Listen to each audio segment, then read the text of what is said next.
Today we're going to be taking a look at the no drill mount kit for Firestone air tank and compressors. Our mount kit's going to work great with several different Firestone accessory kits, compressors, and air tanks. We're going to have this plate. You'll notice it's going to have several holes in it. That's because it's going to fit a lot of different compressors.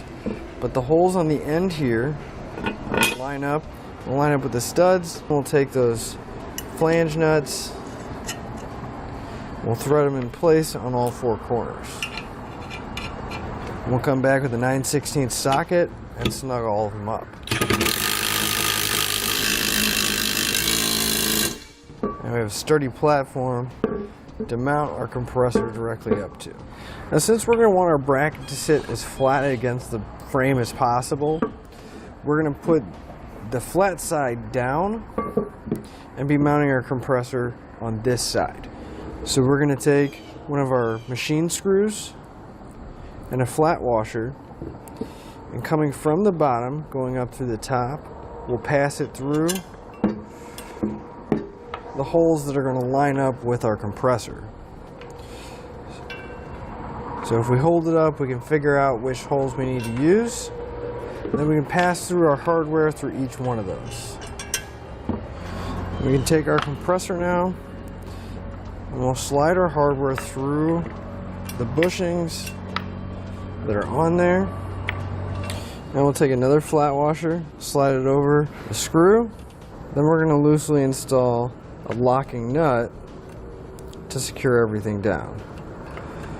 And we'll do that for all four corners. So I'm going to lift my compressor up.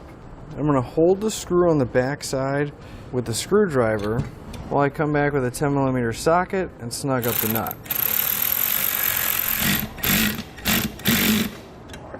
We'll make sure we do that for all four corners. So now that we have the compressor mounted to the brackets, the way this is going to work is we're going to stand our compressor up so it's going to be flat against the frame. And then we'll take these U-bolts and we're going to go around the frame, passing them through the holes, and then we can put the nuts on and it'll squeeze against the frame and hold everything in place. And our tank's going to work the same way. So we found that the emergency brake cable and everything else on the driver's side was really interfering with mounting everything. So we moved over to the passenger side, right by our muffler here, and we're going to do the same thing, just passing those U-bolts around the frame. And this time we're going to have a lot of room. We're not going to have to worry about hitting anything, and we can slide them as needed. So we go ahead and put all three of them around the frame. Just kind of want to watch for any kind of connectors or anything on top of the frame. Make sure you do get all the way around them. And then we can move to the outside and hang our tank and compressor. So we'll slide the U-bolts through the brackets on our tank. We'll take those locking nuts and put one on each end. We don't have to worry about the tank falling down. They still move a little bit, and that's okay.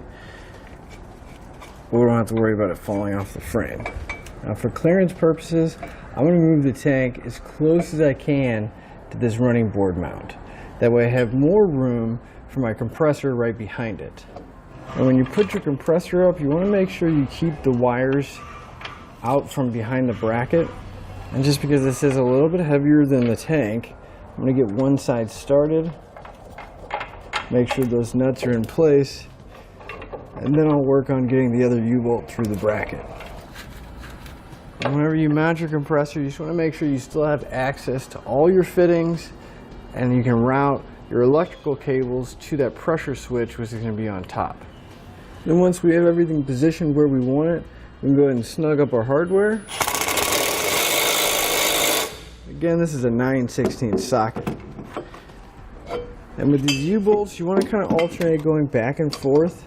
That way you get an even draw on that bracket. That'll finish up your look at the Firestone no drill mount kit for Firestone air tank and compressors.